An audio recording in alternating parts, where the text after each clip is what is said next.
อ่ะก็เข้ามาทักทายสบายดีคือเก่าเด้อพี่น้องไปเบิ่งกกมักส้มฝาดที่ว่าเฮาเห็นไว้เดือนแล้วนี่เด้อเพราะว่า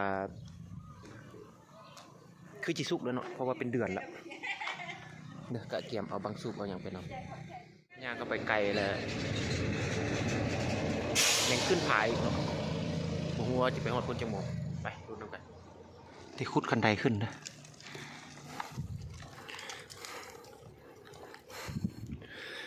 ขึ้นมาในทางพุ่นรถจอดป่าพุ่นอันนี้นี่ผู้ใดเอิ้นว่าเส้นทางล่ะผิดเด้อแต่เฮาเอิ้นว่าขี้กระเดือนตายตากแดดอันนี้เนาะโค้งไปโค้งมาบ่เป็นระเบียบนี่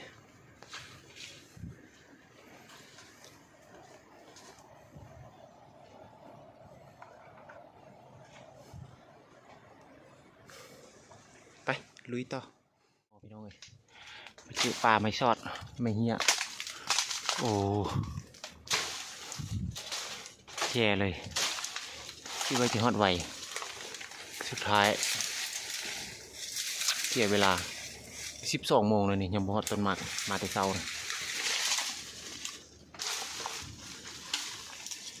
เบิ่งลุ้นเบิ่งว่าจะโมงว่าสิฮอดกกหมากเด้อ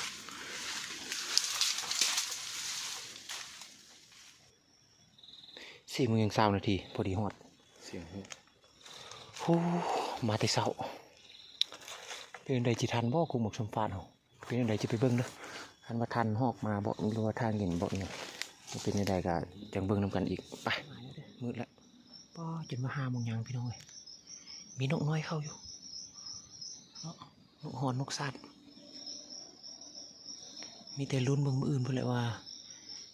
นกเป้านกสำคัญสิเข้าบ่คันยิงนกน้อยนี่ก็พอได้กินอยู่เด้อแต่ว่ามื้อนี้เฮายังสิบ่ยิงเนาะเฮาสิปล่อยก่อนแล้วสิไปเลาะพวกหอกกินมักปีย่างมาถึงเห็นหอกกินมักปีหลายเนาะเฮาสิอันไม้สถานที่ไว้ก่อนนะต้นนี้เลยบ่ทันสุกเนาะบ่ทันสุกคักแต่ว่าก็มีนกเข้าแล้วมีแต่ซ้ำนี้ก็ได้มื้อหน้ามื้ออื่นเนาะมื้ออื่นเช้าเฮาสิเริ่มมานั่งเบิ่งมื้อนี้มีแต่สิไปนั่งพวกหอกเบิ่งพวกหอกกินมักปีบ่แล้ววัดพี่น้อยแรงนี่ได้ยิงหอกกินมักปีที่2 ตัวสกบแก้มนี่บริท่ายจำเด้อมาไวไปไวเพราะเนาะหอกกินมักปีกับ4-5 ตัวแต่ว่าบ่ทันได้ยิงนะมัวแต่จิถ่ายอยู่นะแต่กับปลดออกแพทซะได้ยิง2 ตัวหอกดิกบ่ได้ตัวยืดอยู่มีที่ท่าเบิ่งคู่หูเขาว่ามันสิได้อีกตัวเนาะเพราะว่ามันไปพูนนะไปไกลพุ่นแล้วก็บ่ฮู้ว่าจะได้ยิงบ่ได้ยิงเนาะบ่ได้ยินเสียงปืนดังจำบัดนะมีที่ท่าเบิ่งว่าพวกเกี่ยวหรือว่าคู่หูมันสิได้อีกตัวเฮาพอได้บ่เสียเที่ยวพอได้กินแรง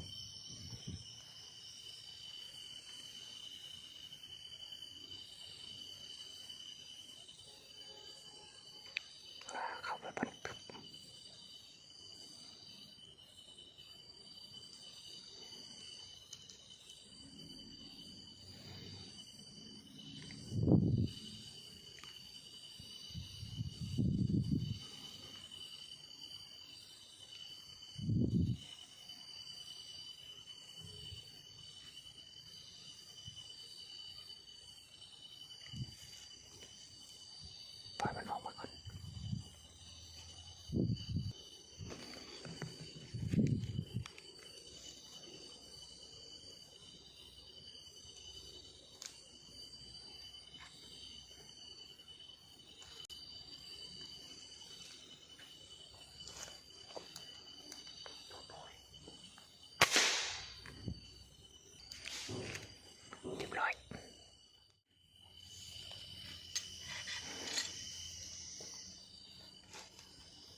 ใส่ยอดห้วยเลยเนาะถือว่าดึกพอสมควรแล้วเอานั่งท่ากกหมักสมฟาดนี่กะถือว่าได้ยิงบางไป4 ตัวพี่น้องเลยเนี่ยนะ1 2 3 4อันนี้หนูหวายนะหนูเพราะไม่หนูหวายหนูน้อยมากินมะกล้วยอยู่นี่สิเนาะแล้วก็ได้หอก2 ตัวที่ว่าบุรีไทยที่ได้เบาเนาะตัวแรงนี่ได้สำนี้นะตัวคู่หูเขาลันเป่ามันนี่นะคู่หัวนะลันเป่าแต่ว่าเขาได้2 4 6 ตัว7 ตัวหนูเนาะเป็นยังไงกันยังไปลุ้นนำกันมืออื่นนะจะขึ้นมาเบิ่งนกว่ามีนกสำคัญบอกกินไกลเติมเลยจุดที่ว่าเขานอนกับขึ้นมากงมากนี่ครับเกือบหดกิโลเนี่ยเนาะเกือบหดลัก สำหรับมืออื่นจะได้ตื่นแต่เช้าขึ้นมาเบิ่งเพื่อมีนกเป่าบอกนกคอนโดเข้ามาเนาะมากมันได้ว่ายังบรันซุกคักสำเร็จหอกกับว่าเข้ากินมากอันนี้แล้วก็มีแต่เลาะยิงหอกกินมักปีคือว่าบริทายสกบแคมไม่เบิ่งซ้ำยิงบางกับบคักบนเนะเป็นไดมันบดแจ้งบดในใดเป็นใดก็เบิ่งไปน้ำกันกดไลค์กดแชร์ไปน้ำกันเด้อไปรุ่นตำแก้วมาแคนมาคักแท้คักว่าแล้วเพิ่นว่าเฮ็ดเฮียใส่โบโลมาแล้วเฮียปิ้งนกอยู่นะนกเขาขาวนกเขาแล้วก็นกเขาน้อยเนาะแล้วก็หนูตัวนึง2 คนพอกินอยู่เป็นได้กินข้าวกินน้ำแล้วพักผ่อนนะมื้ออื่นเช้ายังรุ่นนำกันไหมเด้อแซ่บมันดีนกอย่างนี้แซ่บหูตัวกินก้อนเลย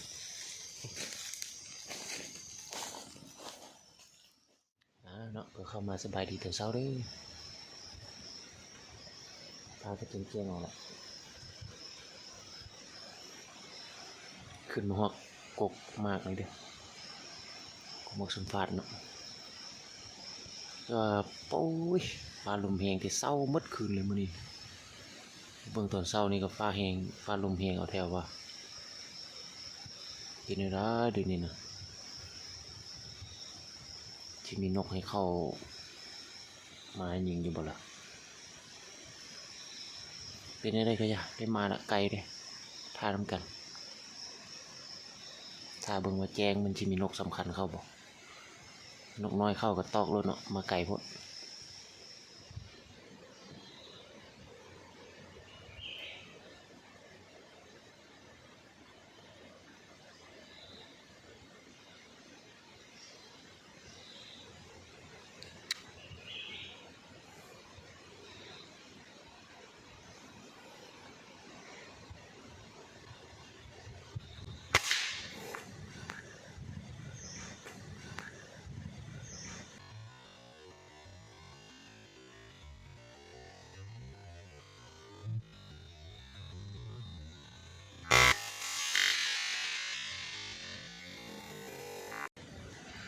นกเป้า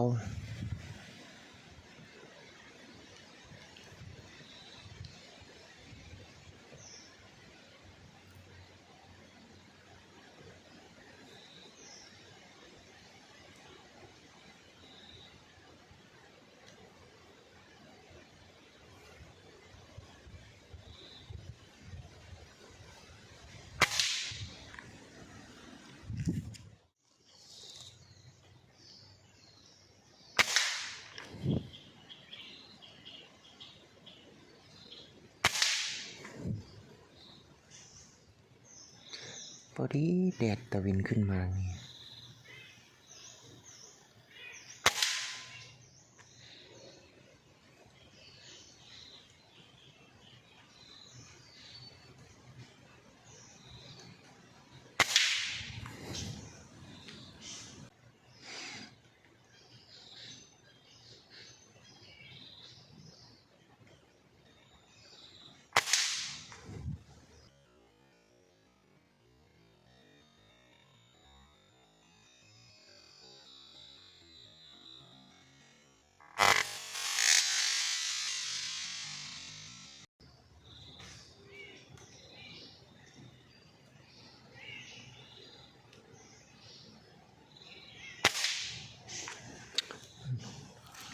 อนโดก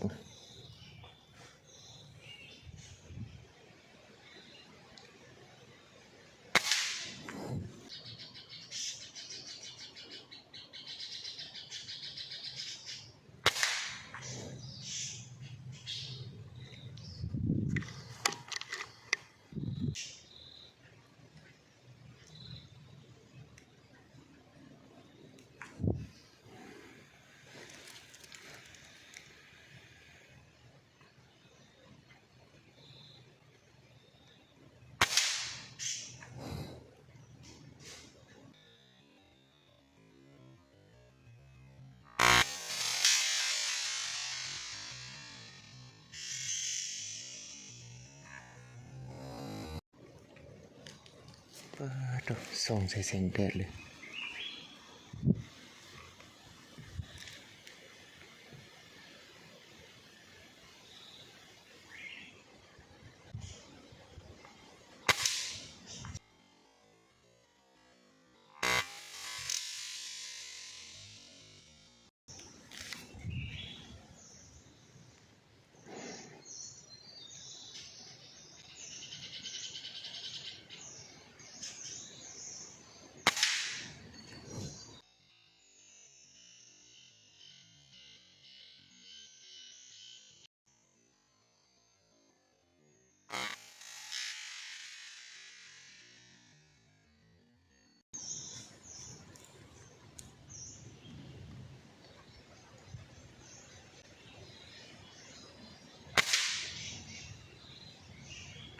คอนโด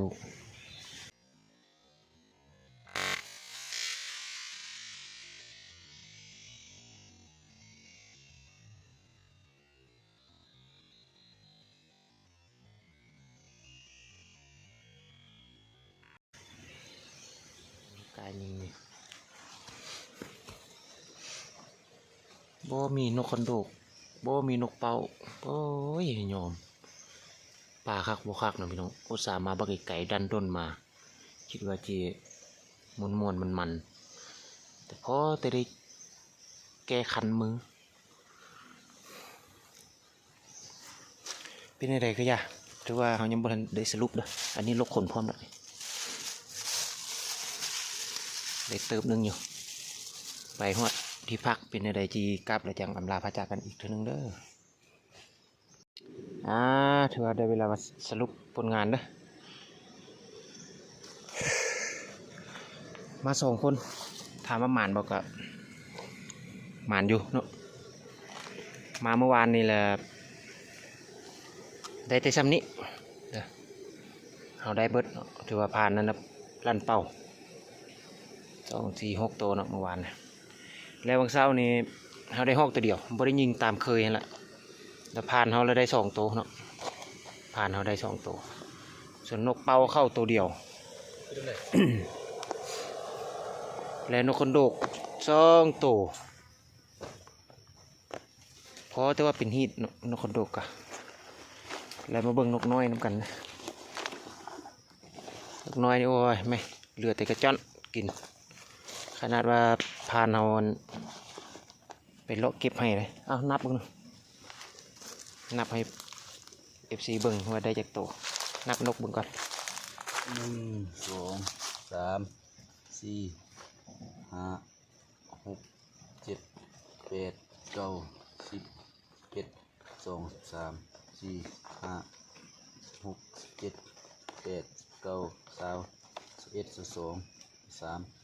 24 25 26 27 28 29 30 31 32 33 34 35 36 36 ตัวเนาะนกเนาะเฉพาะนกได้36 ตัวเนาะแล้วก็กระหอก2 4 5 ตัวเป็น41ใส่บาง4 ตัวพอดีเป็น45 ตัวเนาะรอบนี้เอาถือว่ามัน2 คนแบ่งกันไปก็พอได้อยู่พอได้กินไปชั้นละเป็นอย่างจึงว่าลีลาว่าเป็นอย่างคือยิงนานยิงคือแต่ละคลิปแท้สนอเพราะว่าคลิปนี้นี่มันนานยิงย้อนว่าตัวนี้นะเนาะปืนเขานี่ท้ายมันคอนนี่น็อตมันลุยแล้วเนาะ คอนพิลึกเชื่อว่าเขาเน้นใส่บาทแล้วมันหนิงเนาะเขากับบนนิ่งแน่มือนี้กับบ่แม่นว่าบนนิ่งเนาะปืนมันหนิงแล้วก็นานยิงหน่อยหนึงคลิปนี้นะเนาะชัวาเป็นยังไงครับพบพอกันคลิปหน้าคลิปนี้ก็ขอกล่าวคำว่าสบายดี